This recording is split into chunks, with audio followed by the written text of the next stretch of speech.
from the studios of Postscript Media and Canary Media. I imagine the last few weeks have been pretty crazy for you. They have. The last few weeks have been a wild ride, and a lot of people are really hearing about the health and climate impacts for the first time. That's RMI researcher Brady Seals. And a few weeks ago, she co-authored a study on gas stoves that you've likely heard about by now. In a shocking statistic, a reporter's tweet went viral linking childhood asthma cases to gas stoves. But is your stove to blame? Ron Jones verifies. The study exploded outside of the tight circles of public health researchers and people who care about electrification. Suddenly, the link between gas stoves and asthma was on news channels across America. Can 12.7% of childhood asthma cases be tied to that common appliance? A peer-reviewed study published last month found that 12.7% number, and they used data from the American Housing Survey, estimating that gas stoves are used in more than a third of all U.S. homes. And naturally, the topic was put through the wash, rinse, repeat cycle of conservative punditry, with Tucker Carlson leading the outrage. Now, gas stoves have been a staple of American kitchens for more than a century. You may have one in your home. You may have grown up with one. But apparently, and nobody knew this until like a week ago, these stoves are a hidden hazard that we must eliminate. Well, unfortunately for the Washington Post newsroom and the Biden administration and most of all the Chinese government, not everyone in America was immediately on board with the idea of getting rid of your gas stoves because they're a hidden hazard. I have gotten some hate mail. I've also gotten a lot of hate tweets and hate messages in my Twitter. One thing, I don't know if the other Brady Seals is getting most of my hate mail, because when I took my husband's name, I found out that there's actually a country singer named Brady Seals. And so Brady Seals, at Brady Seals on Twitter, if you are getting that hate mail, I'm sorry. I hope you don't love your gas stove.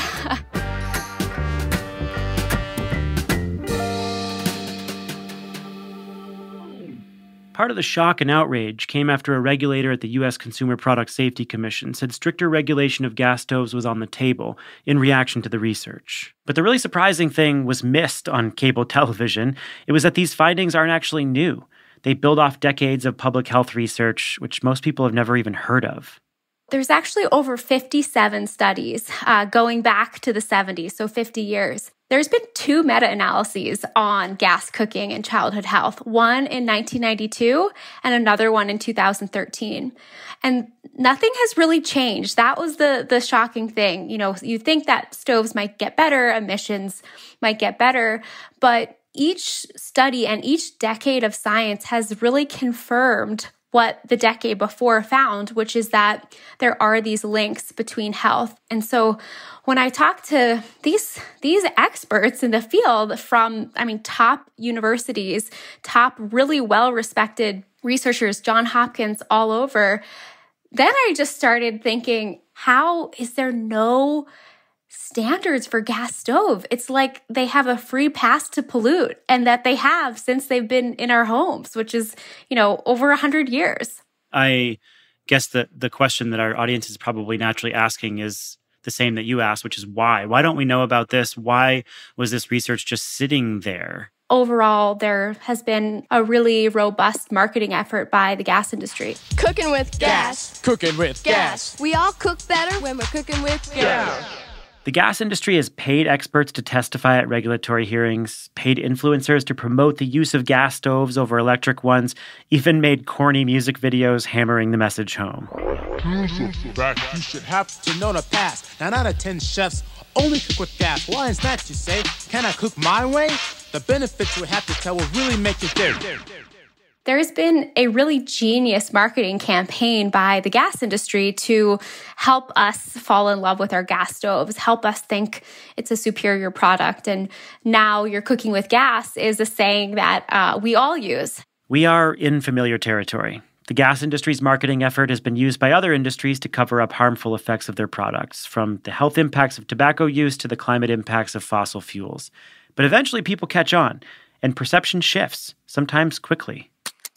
I I had some of the air quality and health experts calling me and saying, I can't believe this. I've been working on this for decades. And finally, my sister-in-law is calling me because she saw something on the Today Show. Or I think that the gas stoves has sort of become this wedge issue, but it's also a really exciting opportunity because it's also, gas stoves are called a gateway into other appliances. This is The Carbon Copy. I'm Stephen Lacey. This week, beyond the outrage cycle and into the data. What does 50 years of research tell us about the impact of gas stoves? And how might the latest findings influence the policy push to get gas out of buildings?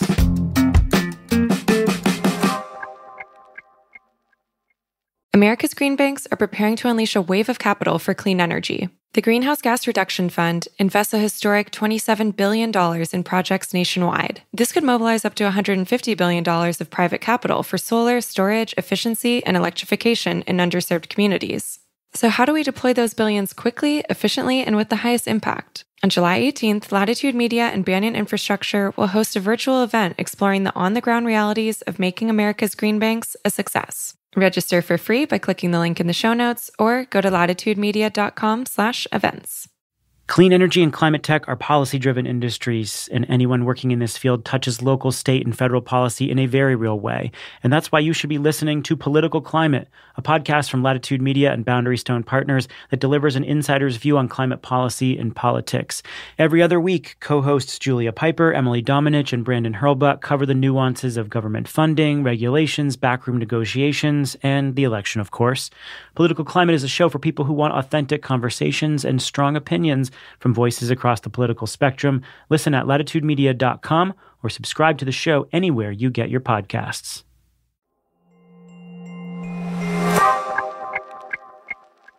So tell me about the origins of your focus on gas stoves specifically. Like, how did this question about indoor air quality and human health and gas stoves start to come up for you? So RMI is focused on the energy transition. How do we get rid of fossil fuels and start using renewables across any sector that uses energy, which is a lot. So I happen to be in our buildings program, and we were looking at things like heat pumps and furnaces and how do we really move off of fossil fuels. But an interesting thing started happening. We started talking to public health experts and air quality experts who said, the gas stove has this outsized health impact. There's been years of studies with very little action on how gas stoves are linked to poor health. And the more we talk to researchers, the more we talk to health and air quality experts, we realized that there was this huge trove of research, but it hadn't really been condensed and put out there into the public realm.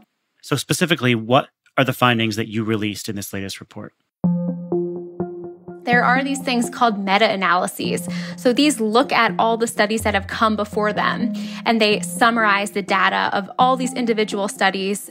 And so the last meta-analysis we have from 2013, they looked at the 41 studies that came before, and they said, based on all these results, we conclude that children living in a home with a gas stove have a 42% increased risk of having asthma. So the latest study is very straightforward. We partnered with 2 epidemiologists, and we used a common tool in which we looked at this relative risk, this 42%, and we said, okay, let's apply this to U.S. Census data.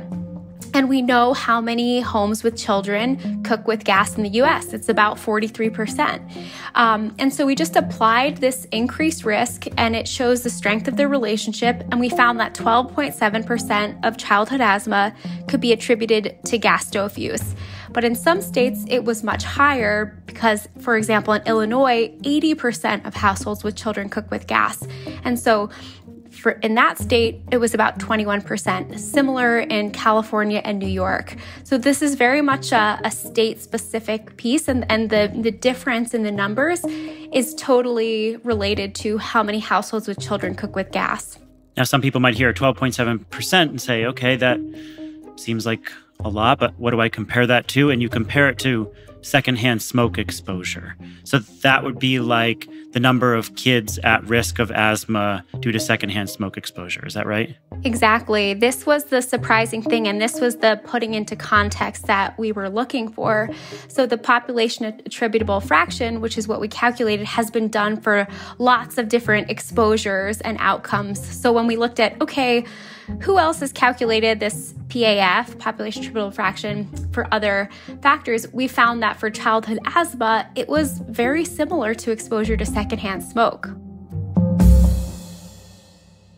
So let's talk about the pollutants that get released by gas stoves. So they emit NO2, benzene, PM2.5. Walk me through each of these and why, how much is emitted and why they're hazardous to human health. Yes, gas stoves emit a mixture of pollutants while they're on, but more research is increasingly showing that they can actually be releasing pollutants even while they're off, leaking pollutants like the benzene you mentioned alongside methane leaks. So a couple pollutants of concern. Nitrogen dioxide is an invisible gas. It's a known respiratory irritant, and this is the pollutant that the EPA says exposure in the short term causes asthma attacks, exacerbates asthma attacks. Then there's fine particulate matter, PM2.5, which refers to the size. So these are particles which, some cooking and even if you are burning your toast in a toaster will release PM2.5. So some of this is unavoidable because of the cooking process. But we've seen from studies that gas flames themselves produce 2 times the amount of particulate matter. And these are harmful because they can penetrate deep into the lungs. They're so tiny and they can actually even get into the bloodstream. So PM2.5 is a health-harming pollutant. Then there's carbon monoxide. Many of us hear about carbon monoxide when it comes to terrible disasters and tragedies because it can be deadly in high doses. And all of these are happening because of incomplete combustion, burning the fossil fuel inside the home. Some homes have higher carbon monoxide levels than others.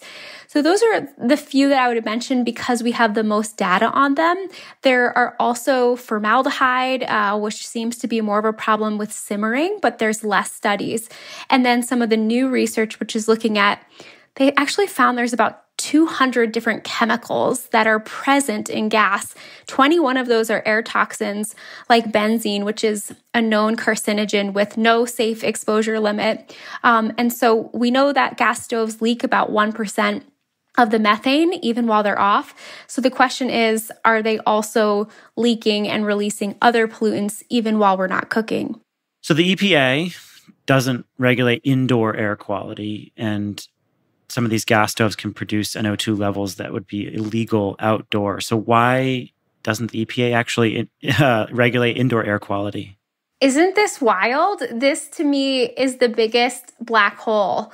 We spend 90% of our time indoors. And if you go to the EPA website, they say our indoor spaces can be 2 to 5 and as high as 100 times more polluted than outdoors. The outdoor 1-hour standard for nitrogen dioxide is 100 parts per billion. But we know from studies that baking a cake, for example, in a gas oven will give you a reading of 230 parts per billion. And some recent researchers have been found that in just a couple minutes of turning the stove on, less than 5 minutes, they're reaching levels of 100 parts per billion. And I will say that the World Health Organization in 2021, they revised their air quality guidelines for indoor and outdoor spaces. And for nitrogen dioxide, they found that a safe 24-hour exposure level is 13 parts per billion. So clearly, the gas stove is a source in our home, and it can be a primary source of some of this pollution. So I really do think that with this attention on indoor air from COVID, from lots of other reasons, it's time for EPA to revisit setting indoor air quality guidelines.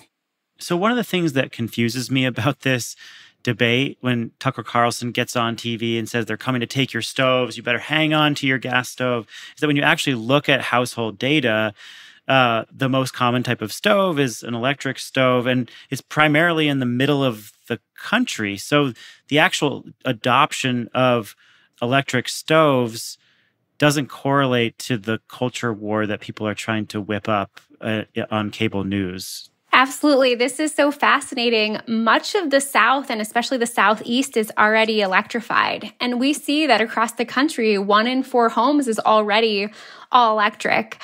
And I've seen this too. And in our study, we looked at Florida, for example, and we found that only 9% of households with children in Florida cook with gas. And so I think we're seeing a lot of the messaging coming from Florida, but it doesn't necessarily correlate with the lived experience of many Floridians, for example, who most of them have electric stoves. And this is so fascinating because, in some cases, a lot of where there are gas stoves, it followed where there was gas lighting. And so we see in New York, California, Illinois, really high levels of households cooking with gas. So in Illinois, we found 80% of households with children cook with gas. In California, it was 74%. So these really are often the blue states where we have the highest penetration of gas use. We're going to take a quick break here, and after we come back, we're going to ask, how do we get America disconnected from gas stoves? And will this research unlock a new wave of regulation and action?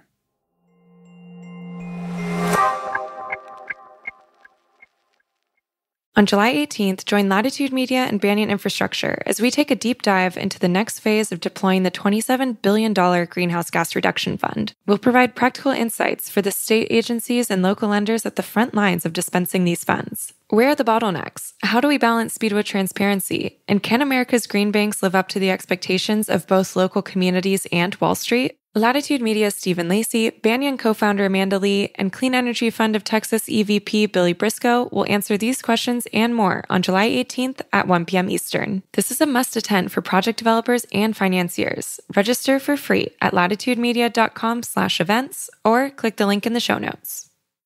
I'm Julia Piper. I'm Brandon Hurlbut. And I'm Emily Domenech. A little over a year ago, political climate took a break so we could focus on the groundwork of implementing America's biggest ever climate bill, the Inflation Reduction Act. I'm excited to say, political climate is back. And I'll be joined by my 2 co-hosts to riff on the top political stories and insider scoops, from state houses to the halls of Congress to regulatory agencies and even international climate talks. We'll explain how those developments are driving industry decisions today. Political Climate is a show for people who want authentic conversations. And to learn about how energy and climate policy is shaped within both political parties, from the people who have actually helped shape it. So join me, Brandon, and Emily every other week, starting in April, for fresh episodes of Political Climate. Subscribe to the show wherever you listen to podcasts.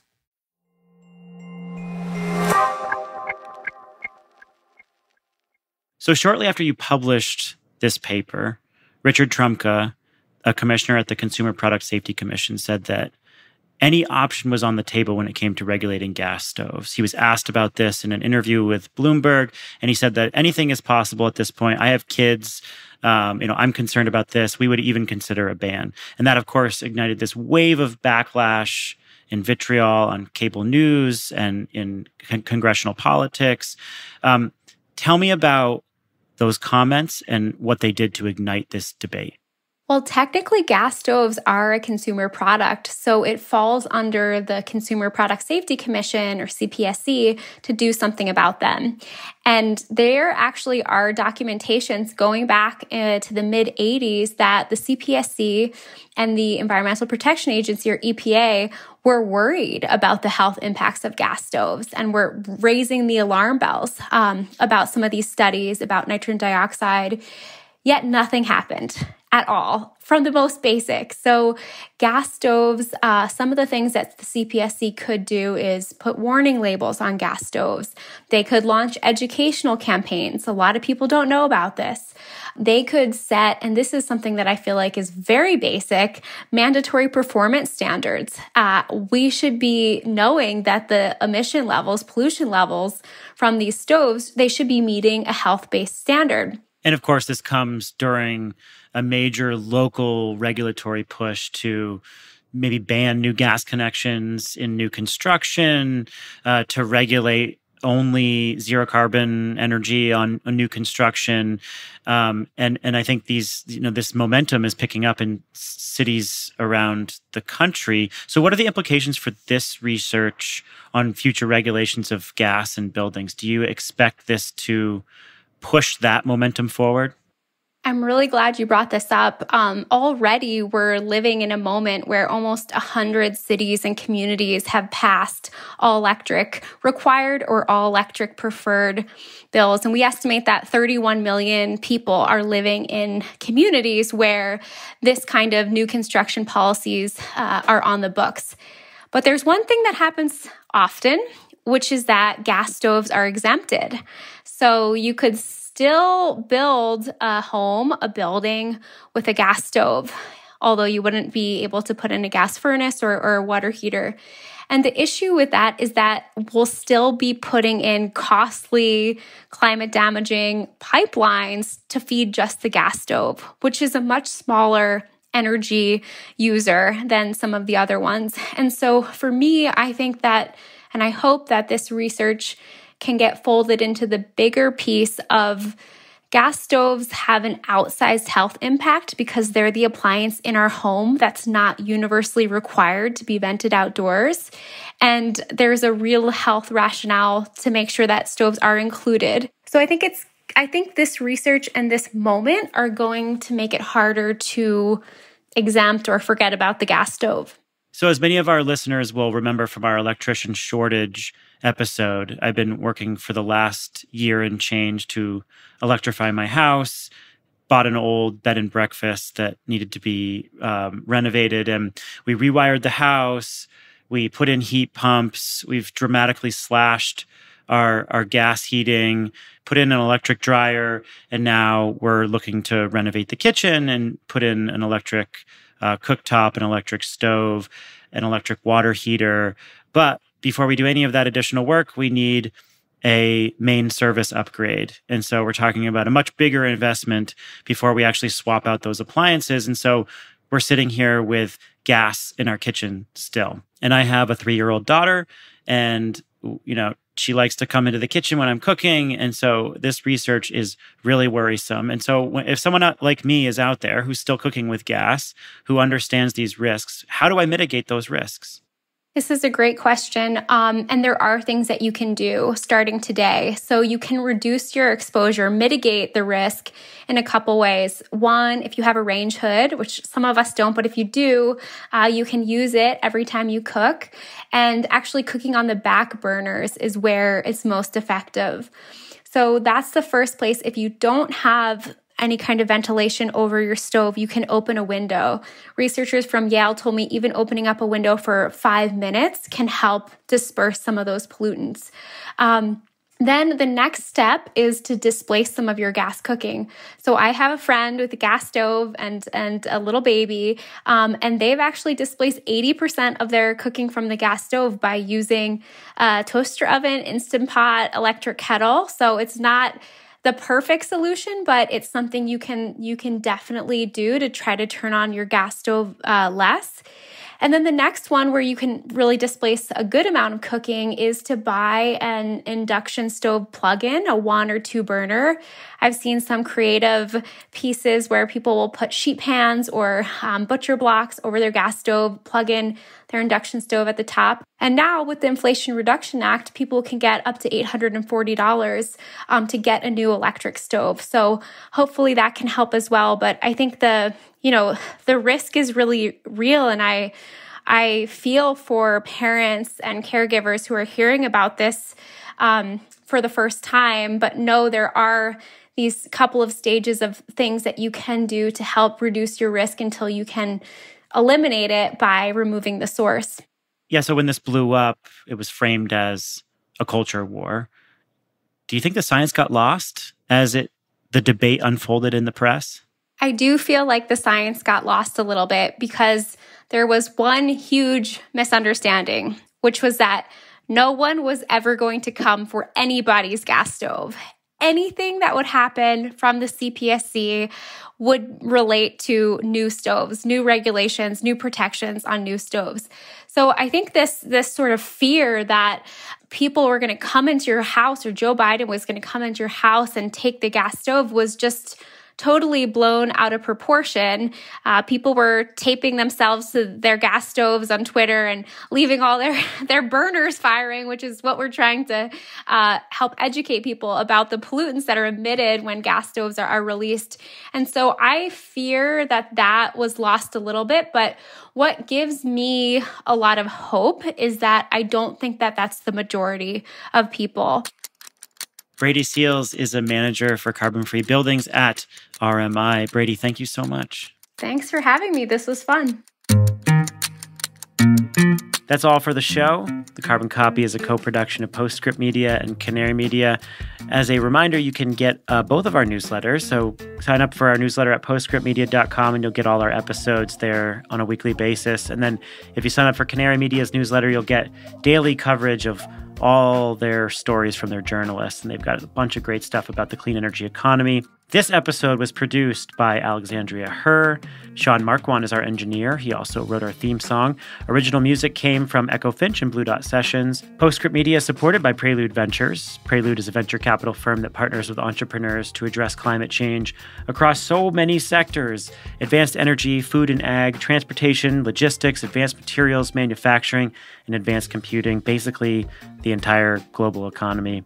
Give us a rating and review on Apple or Spotify. It's so helpful. We ask it every time. It feels repetitive, doesn't it? But it's super helpful. We wouldn't ask you if it didn't mean something. Send us your thoughts on social media as well, and we're so grateful for your support and listenership. I'm Stephen Lacey. This is The Carbon Copy. We'll catch you next week.